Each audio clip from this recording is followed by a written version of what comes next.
हमने लास्ट दो वीडियो में पढ़ा था हिंदी साहित्य इतिहास का लेखन। हिंदी साहित्य इतिहास किस प्रकार का था, हमने पूरे इतिहास के बारे में पढ़ा। अब उससे रिलेटेड कुछ प्रैक्टिस क्वेश्चंस हैं। इस वीडियो में उससे रिलेटेड कुछ प्रैक्टिस क्वेश्चंस करेंगे। अब फर्स्ट क्वेश्चन आता है, 84 वैष्णवों की वार्ता किसकी रचना है। सबसे पहले पेज पे सबसे पहला ही पढ़ा था, 84 वैष्णवों की वार्ता किसकी रचना है। अब इसके ऑप्शन दे रखे हैं, गोस्वामी तुलसीदास, नंददास, नाभादास, गोस्वामी गोकुलनाथ। तो इसका आंसर यही है, गोस्वामी गोकुलनाथ। 84 वैष्णवों की वार्ता जो है गोस्वामी गोकुलनाथ ने लिखा है। फिर सेकंड क्वेश्चन आता है, हिंदी साहित्य के इतिहास लेखकों का काल क्रमानुसार सही क्रम क्या है। अभी हमने काल के हिसाब से सारे राइटर्स के नाम भी पढ़े थे लास्ट वीडियो के अंदर, तो हमें उसको सीक्वेंस में लगाना है कि सबसे पहले कौन सा राइटर आता है, फिर उसके बाद कौन कौन। अब 2 का ए दे रखा है, सबसे पहले इन्होंने दे रखा हजारी प्रसाद द्विवेदी, मिश्र बंधु, रामचंद्र शुक्ल, राम कुमार। ये तो हो नहीं सकता, हजारी प्रसाद द्विवेदी तो शुक्ल के बाद आए थे, तो ये ए ऑप्शन नहीं हो सकता। बी राम कुमार वर्मा, रामचंद्र शुक्ल, तो ये भी नहीं हो सकता, राम कुमार वर्मा रामचंद्र शुक्ल के बाद के है। सी है रामचंद्र शुक्ल, मिश्र बंधु, ये भी गलत है क्योंकि मिश्र बंधु रामचंद्र शुक्ल से पहले थे। अब डी मिश्र बंधु, रामचंद्र शुक्ल, राम कुमार वर्मा, हजारी प्रसाद, तो यही सही सीक्वेंस है। सबसे पहले इन चारों में सबसे पहले जो थे वो मिश्र बंधु थे। अगर वीडियो को ध्यान से पढ़ेंगे, ध्यान से सुनेंगे, ध्यान से देखेंगे तो आपको पता चलेगा कि सबसे पहले मिश्र बंधु थे, उसके बाद रामचंद्र शुक्ल, फिर राम कुमार वर्मा, हजारी प्रसाद। तो सही सीक्वेंस यही है। तो क्वेश्चन नंबर 2 का आंसर है डी। थर्ड है, मिश्र बंधुओं में कौन नहीं है। ये भी हमने लास्ट वीडियो में पढ़ा था कि कौन कौन थे। सबसे पहले हम देखेंगे कौन कौन थे। 3 भाई थे, वो 3 भाई कौन कौन थे। सुखदेव बिहारी मिश्र थे, श्याम बिहारी मिश्र थे और गणेश बिहारी मिश्र थे। तो इसमें एक ऑड कौन है, कृष्ण बिहारी मिश्र। तो मिश्र बंधुओं में कौन नहीं है, कृष्ण बिहारी मिश्र मिश्र बंधुओं में नहीं है। तो इसका आंसर है बी। थर्ड का आंसर बी, कृष्ण बिहारी मिश्र। चौथा, गारसादा तासी ने हिंदुस्तानी साहित्य का इतिहास किस भाषा में लिखा। तो गारसादा तासी जो थे वो फ्रांस के थे, तो उन्होंने इतिहास भी फ्रांसीसी भाषा में ही लिखा होगा। तो इसका आंसर है फ्रांसीसी भाषा से। 4 ऑप्शन दे रखे हैं, फ्रांसीसी, जर्मनी, अंग्रेजी, हिंदी। तो इसका आंसर है फ्रांसीसी। क्वेश्चन नंबर 5, निम्नलिखित इतिहास ग्रंथों का काल क्रमानुसार सही क्रम क्या है। अब इसमें ए दे रखा है, हिंदी साहित्य का आलोचनात्मक इतिहास, हिंदी साहित्य की भूमिका, हिंदी साहित्य का इतिहास, मिश्र बंधु विनोद। अब मिश्र बंधु मुझे लास्ट में दे रखा है, तो मिश्र बंधु अगर पहले थे तो मिश्र बंधु विनोद सबसे पहले होना चाहिए। तो सबसे पहले मिश्र बंधु विनोद कौन से ऑप्शन के अंदर है, डी के अंदर है। तो उसका सही आंसर भी डी ही होगा। सबसे पहला जो ग्रंथ है वो मिश्र बंधु विनोद, फिर हिंदी साहित्य का इतिहास, हिंदी साहित्य का आलोचनात्मक इतिहास, फिर हिंदी साहित्य की भूमिका। अब है क्वेश्चन नंबर 6, निम्नलिखित रचनाओं को रचनाकारों के साथ सुमेलित किया। एक तरफ रचनाएं दे रखी है, एक तरफ रचनाकार दे रखे हैं। हमें बताना है कौन सी रचना किस रचनाकार की है। तो जरूरी नहीं तुम्हें चारों पता हो, तो पढ़ के देखो। हिंदी साहित्य की भूमिका, हिंदी साहित्य की भूमिका हजारी प्रसाद द्विवेदी ने लिखी है, ठीक है। तो ए का 2 हो गया, ए का 2 हो गया। हिंदी साहित्य का आलोचनात्मक इतिहास, हिंदी साहित्य का आलोचनात्मक इतिहास लिखा था राम कुमार वर्मा ने, ये भी हमने पढ़ा है इसमें। तो अब हम देखेंगे ऑप्शन के अंदर क्या दे रखा है।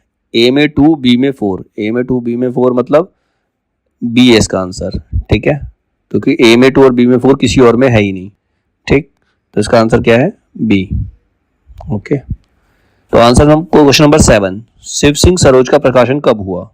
ये भी हमने पढ़ा था, शिव सिंह सरोज का प्रकाशन शिव सिंह सेंगर ने करवाया था, 1883 में हुआ था इसका प्रकाशन। उसका आंसर है 1883। क्वेश्चन नंबर 8, मलिक मोहम्मद जायसी की प्रेम कविता हिंदी साहित्य के इतिहास का काल विभाजन और नामकरण करते हुए उपयुक्त नामकरण किस साहित्यकार ने सुझाया।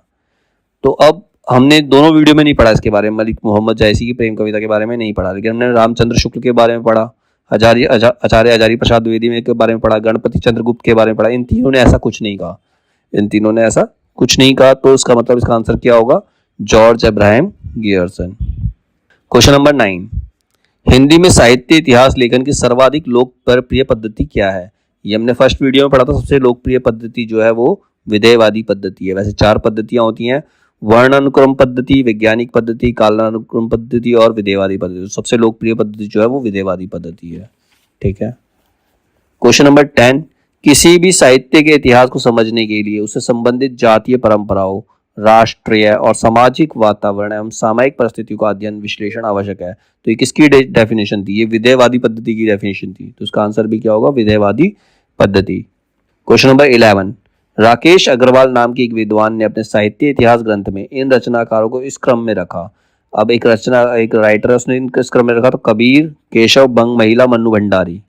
तो साहित्य इतिहास लेखन की पद्धतियां निम्नलिखित हैं: वर्णानुक्रम पद्धति, कालानुक्रम पद्धति, वैज्ञानिक पद्धति, विधेयवादी पद्धति। तो राकेश अग्रवाल द्वारा दिए गए क्रम में प्रयुक्त पद्धति के संदर्भ में सही कूट चयन कीजिए। मतलब उसने किन किन चीजों का ध्यान रख के ये सीक्वेंस बनाया। तो सबसे पहले तो पता चल रहा है क ब, तो इसने वर्णानुक्रम पद्धति को फॉलो किया है। ठीक है। फिर ये समय के कबीर सबसे पुराने हैं, उसके बाद केशव आए होंगे, फिर बंग महिला, फिर मन्नू भंडारी। तो इन्होंने काल का भी ध्यान रखा। इसके अलावा इसमें कोई और विशेषता है नहीं। तो इसका आंसर होगा 1 और 2 का उसने प्रयोग किया है। राकेश अग्रवाल ने वर्णानुक्रम पद्धति का प्रयोग किया और कालानुक्रम पद्धति का प्रयोग किया। इसमें ना तो वैज्ञानिक पद्धति है ना विधेयवादी पद्धति है। ठीक है। क्वेश्चन नंबर 12, रामचंद्र शुक्ल ने अपने पूर्ववर्ती साहित्य इतिहास ग्रंथों के लिए निम्नलिखित विशेषणों का प्रयोग किया है। जैसे शिव सिंह सरोज को कविवृत्त संग्रह कहा, modern vernacular literature of northern Hindustan को बड़ा कविवृत्त संग्रह, मिश्र बंधु विनोद को प्रकांड कविवृत्त संग्रह। तो ये तीनों ही सही है। ठीक है। रामचंद्र शुक्ल ने तीनों बातें कही हैं। तो इसका आंसर होगा 1, 2, 3। ठीक है। क्वेश्चन नंबर 13, रामचंद्र शुक्ल ने अपने हिंदी साहित्य का इतिहास में लिखा है, किसी काल विस्तार को लेकर यूं ही पूर्व में उत्तर नाम देकर 2 हिस्से कर डालना ऐतिहासिक विभाग नहीं कहला सकता है। ये उन्होंने कहा है। इतिहास की पुस्तक में किसी कवि की पूरी या अधूरी आलोचना भी नहीं हो सकती। ये भी रामचंद्र शुक्ल ने कहा है। रीतिकाल के कवियों के परिचयात्मक विवरण मैंने प्राय शिव सिंह सरोज से ही लिए हैं। ये उन्होंने नहीं कहा। तो इसमें थर्ड वाला नहीं है। फोर्थ, वर्तमान लेखकों और कवियों के संबंध में कुछ लिखना अपने सिर पर एक बला मोल लेना जान पड़ता है। ये भी उन्होंने कहा है। तो इसका सही आंसर है 1, 2, 4। 1, 2, 4 यानी कि बी। क्वेश्चन नंबर 13 का आंसर है बी, केवल 1, 2 and 4। Question number 14, Ramchandra Shukla ने अपने इतिहास ग्रंथ की सामग्री के सहयोग के लिए निम्न ग्रंथों के नाम दिया। किस किस से सहयोग लिया होगा? उन्होंने अपने से पहले वाले ग्रंथों से सहयोग लिया होगा, बाद वाले ग्रंथों से तो नहीं लिया होगा। मिश्र बंधु रामचंद्र शुक्ल से पहले का है, तो ये हो सकता है। शिव सिंह सरोज ये उनके बाद का है, तो ये नहीं होगा। हिंदी कोविद रतनमाला ये होगा। कविता कौमुदी ये भी है, और ब्रज माधुरी सार ये भी है। हिंदी काव्यधारा नहीं है। तो इसका आंसर है 1, 3, 4 और 6। 1, 3, 4, 6 मतलब सी। इसका आंसर क्या है? सी।